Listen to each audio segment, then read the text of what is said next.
With just 3 days to go until New Brunswickers head to the polls, CTV Atlantic's Steve Murphy moderated the last election roundtable.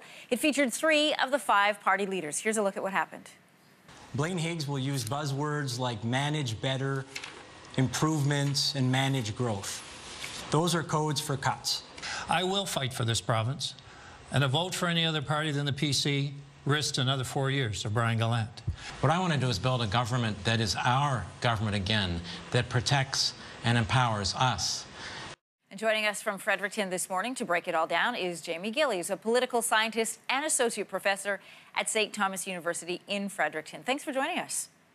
Good morning, Anne-Marie. All right, not all the leaders were present. We had Liberal, PC, and Green Party leaders there.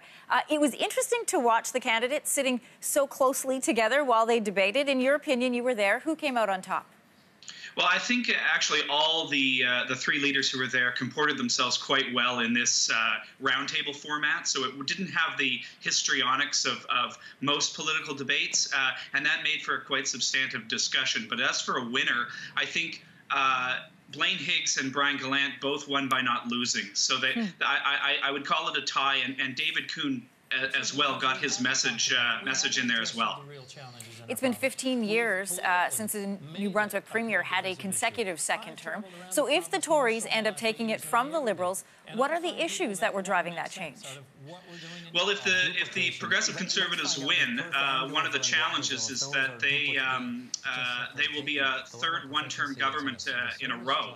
And that doesn't bode well for New Brunswick's economic future, and people like bond rating agencies are looking at New Brunswick if we're constantly changing governments every 4 years.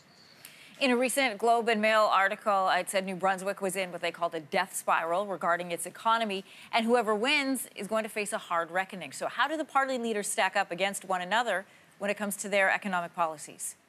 Well, Brian Gallant argues that he has tried to turn this around over the last 4 years, and that some economic indicators have improved. The challenge here in this particular campaign is that it hasn't been a one-issue election. The last 2 have been one issues such as fracking and the sale of NB Power.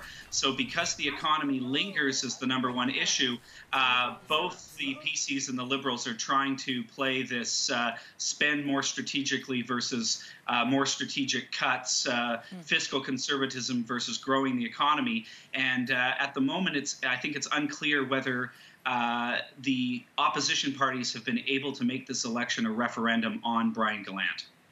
Jamie, thanks for joining us from New Brunswick this morning. Thank you, Anne-Marie.